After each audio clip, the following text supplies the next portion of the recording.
kuma mu ba za mu yi shiru ba sai dai a kashe mu, amma mun lashe takobi ba gudu ba ja da baya, gaskiya ɗaya ce za mu ci gaba da faɗanta, kuma ba za mu ana wannan duk wannan ayanen da ake mana, zargin nan da ake mana dan mu yi shiru ne, kuma ne ba za mu yi shiru ba, za mu ci gaba da magana inda ya kamata a yi, inda ya kamata a yi tambaya za a yi tambaya, APC ko ba APC ba, na gaya maka yunwa ba ta san majalisa ba, yunwa ba ta san wani party ba, da APC da PDP duk kasuwa ɗaya muke zuwa, saboda haka in ba ya adalci a APC ba mu za mu fito mu faɗa. Dino, kana yawan jaddada duk abin da kake dan talaka kake yi, amma kuma tsarin rayuwarka wasu na maganar cewar ba talaka ne ke gabanka ba, musamman ma in aka duba yadda kake rayuwa haka ta kasaita da motoci irin na alfarma, har a bayan nan ma da wata waka haka da aka fito da ita ta bidiyo har da kai a ciki inda ake nuna harkar wadata da su daloli da sauransu.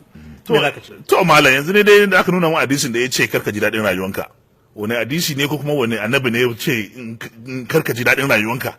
Ka gani motoci nake so, kuma ba sata ne ba, an bincike ne ai yanzu ana cikin bincike, ina jira a zo a kama ni a ce Dino ga laifin da kai sata, kuma arziki Allah ke badawa, saboda haka ni motoci ina son motoci, kuma kowa a duniya da abin da yake so, a kowanne kuma su diamond suke siya da kuɗin su, kowa a duniya da abin da yake so, ni kuma motoci nake so, kuma ba mai hana ni hawa motoci na, yanzu ma hakan ma na yi odan da tana hanya. Sanata Dino, wasu na ganin cewar a matsayinka na jigo a siyasa, a matsayinku na shugabanni, ba kamar girman ku bane haka ku fito kuna irin wannan rayuwa haka ta kamar almubazzaranci haka ko isa. To sanata dai ba kalanzir ne a jikin shi ba, jini ne, kuma mutum ne kaman ka, saboda haka ni kuma bana buya, wanda ya sace kuɗi bai zai si mota ya sa sunan shi a lamban motan ba, a ɓoye suke yi, to ni ba sata ne ba kuma ba wani ba aran ba ne, ba na shan giya, ba na shan sigari, amma dan na hau mota kuma shikenan sai a ce min lahira zai gagare ni.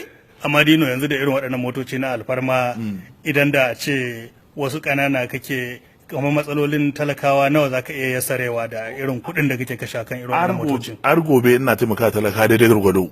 Yanzu ma ni kaɗai ne yanzu sanata a ƙasar nan wanda yake da orphanage nashi. Gidan marayu. Gidan marayu. Gadau guda 100 ne a ciki. Kuma ka je constituency na ka je ka ga irin taimakon da nake daidai gwargwado. Amma dan dai ana taimakawa bayana ka kai rayuwanka abin da kake so ka yi ba. Tunda ba sata ne ba. Aiki ne, kuma business ina nake, kuma ba na wani business illegal bane. Ka ɗauka EFCC ba su bincike ne ba ne?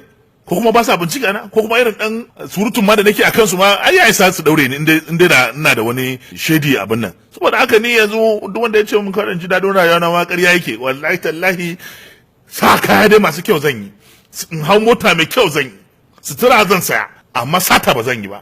Amma motoci kam dai ni tun ba yau ba, tun kafin zama sanata nake, tun da na zama sanata ban ƙara mota dai ba.